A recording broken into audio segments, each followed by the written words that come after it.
You weren't looking for her name in the halls of power, and you wouldn't have found it even if you tried. To most, she was just the quiet girl hunched over a stack of paper maps in the corner of the operations room, a relic in her late 20s with dark hair tied back, pencil smudges on her hands, and eyes fixed on terrain no one else bothered to read anymore. Cartographer, they called her, when they bothered to call her anything at all. Some used softer words, analyst, support staff, but most simply called her Miss Compass, their little joke that made the rounds over coffee and echoed in the break rooms where egos grew louder than wisdom. They thought she was background, decoration, someone out of step with the sleek glow of monitors and drones. But they were wrong, and they would find out soon enough. And before I take you into her story, let me say this. If you believe real skill never goes out of date, if you believe that honor belongs to the quiet ones who keep watching even when no one listens, then like and subscribe right now, because this is a story that deserves to be remembered. It began on a rain-washed morning, the kind where even the sky seems reluctant to rise, and she sat at her usual desk, unfolding a map so worn at the creases it looked like it had marched through time itself. Her fingers traced the ridges and valleys with the precision of someone who knew that ink lines weren't lines at all. They were lifelines, warnings, and secrets. Around her, screens flickered with satellite feeds and glossy intelligence reports. But she kept her gaze steady on paper that couldn't lie. The others didn't see it. They never did. To them, she was wasting time, clinging to something outdated. Why bother? One lieutenant scoffed as he breezed by, his chest puffed out with new medals. GPS does that in seconds. She didn't answer. She never did. Instead, she tucked her hair behind her ear, drew a faint mark along a hillside no algorithm had flagged, and wrote a single word in her notebook, blind spot. By noon, the mock drills had begun. Loud voices, hurried footsteps, the usual chaos of young soldiers learning the rhythm of war without yet knowing its silence. She stayed in her corner, ignored as she always was, her sandwich untouched, her black coffee cooling by her elbow. Yet every few minutes, her eyes flicked up from the map to the screen on the far wall, comparing the lines of the earth with the symbols blinking in digital confidence. And she saw it again, what the computers had missed, a pattern, faint but undeniable, a gap between what the ground knew and what the satellites claimed. She made notes, circles, arrows, coordinates scrawled in the margins, and when she finally slid her paper toward the officers on duty, they barely looked. One waved her off. Another smirked. "Thanks, Miss Compass, but we've got it covered." She withdrew the map quietly, folded it once, twice, and returned it to her lap. They thought her silence meant surrender, but it didn't. It meant patience. That night, when the rain had settled into mist and the base lights shimmered faintly against the wet pavement, she lingered in the operations room long after the others had left.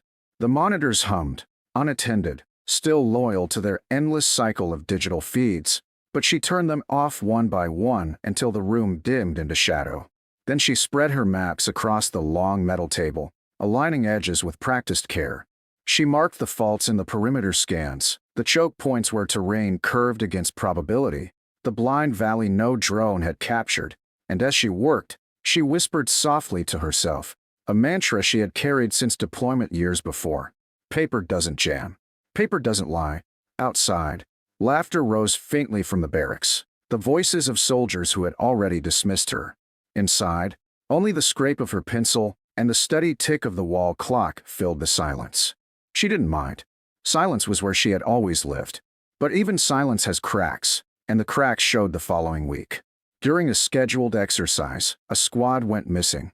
Not lost exactly, but delayed, off-com, their trackers feeding back errors no one could parse. The operations room erupted in chatter, officers crowding the screens, snapping at each other, demanding status reports. She sat in the back, notebook open, pencil poised, eyes calm. And when she leaned forward, tracing a finger along a mountain line, she murmured, "Not a mistake. A pattern." But her words drowned under the storm of orders. Scan again. Check the feeds. Reset the link. They didn't hear her, didn't want to. Yet she kept watching, kept writing, because she knew. Terrain remembers what technology forgets. And in those quiet notes, in those faint lines on faded maps, lay the truth they would need before the night was done. She had a name once, a call sign that whispered through radios in the black of night, but here no one remembered it. To them, she was a contractor, a civilian, a girl with pencils and paper. They never asked what Echo Blaze meant. They never knew why she kept her old compass tucked in her pocket, its face scratched, its needle still true. And so they laughed, dismissing her as a relic, unaware that one call could change everything. She closed her notebook, placed it neatly beside her map, and whispered to the empty room what she hadn't spoken aloud in years. One day, you'll need me. She wasn't wrong. And when that day came, it would arrive with the weight of silence breaking and a voice over comms calling into the chaos. Echo Blaze, we need you at Ops. The operations room had never felt so small, and yet so chaotic. Voices tangled over each other. Radios hissed static. The big wall of screens flickered between error messages and half-working feeds, and somewhere beyond the gates of the base, a squad was stranded in the dark with no one able to reach them. Officers barked commands louder than the storm outside. Cadets ran papers from one desk to another in frantic gestures. And amid it all, she sat at her table, the map spread across her lap, her fingers calmly aligning its edges as if none of the noise belonged to her world. She could have stayed invisible that night, the way she always did. But then it happened.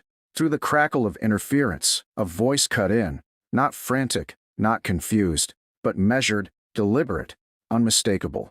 Echo Blaze, we need you at Ops. The words hung in the air like thunder after lightning. Conversation stalled mid-sentence. Boots slowed against the linoleum, and every eye in the room turned, searching for the owner of that name. Echo Blaze? No one recognized it.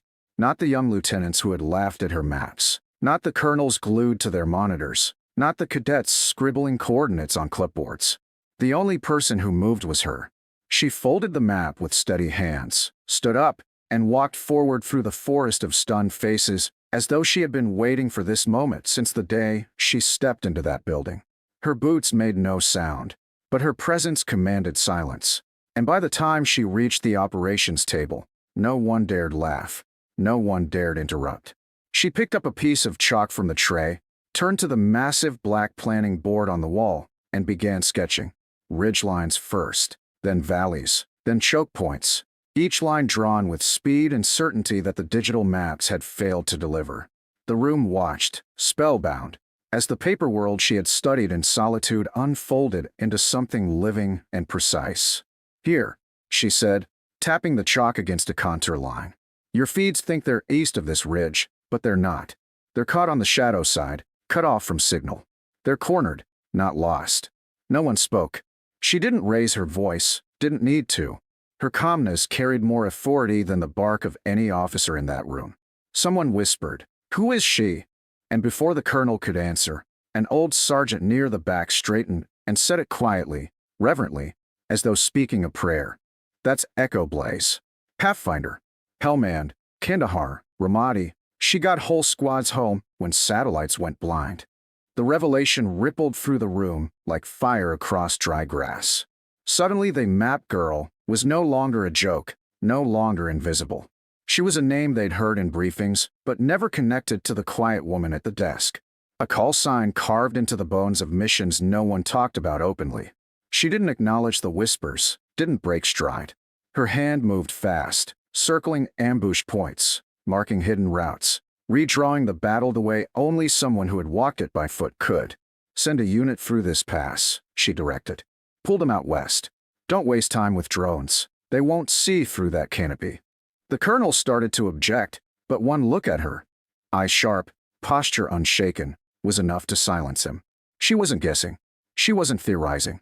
She knew. Radios came alive, orders relayed exactly as she mapped them, and within minutes confirmation came back. Contact established, squad located, extraction in progress. Relief swept the room, but she only set the chalk down, dusted her hands lightly, and stepped back without expression. She didn't smile, didn't gloat, didn't remind anyone of the times they mocked her. She simply returned to her seat and refolded her map, whispering under her breath the phrase that had carried her through blackouts and ambushes long before anyone in that room had earned a stripe. Paper doesn't jam. And in that silence, broken only by the crackle of radios delivering good news, The truth sank into every soul present.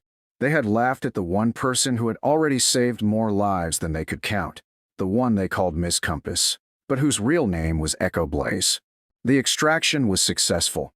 The missing squad marched back through the gates battered but alive, and the base exhaled as though the storm itself had passed. Radios that had hissed with panic now reported clear skies. Officers who had barked orders now stood silent, and every eye in the operations room kept drifting back toward the woman in her late 20s sitting once again at her corner desk, her map folded neatly, her pencil resting across the top. She didn't ask for recognition, didn't even look up when the colonel entered with a sharp clack of his boots, his face pale from embarrassment rather than fatigue. He tried to frame it as luck, to tell the room that teamwork had won the day, but no one believed him.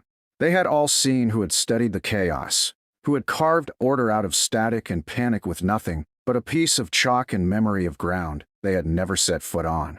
Respect came not in cheers but in silence, in the way cadets straightened as she walked by, in the way seasoned sergeants nodded with a gravity they once reserved only for their own. By nightfall, whispers spread through the barracks like wildfire.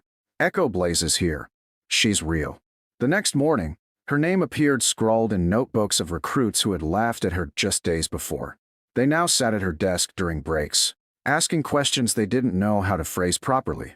"Ma'am, how could you tell without the feeds?" She would only smile faintly, tap the compass in her pocket, and answer, "Because terrain doesn't lie.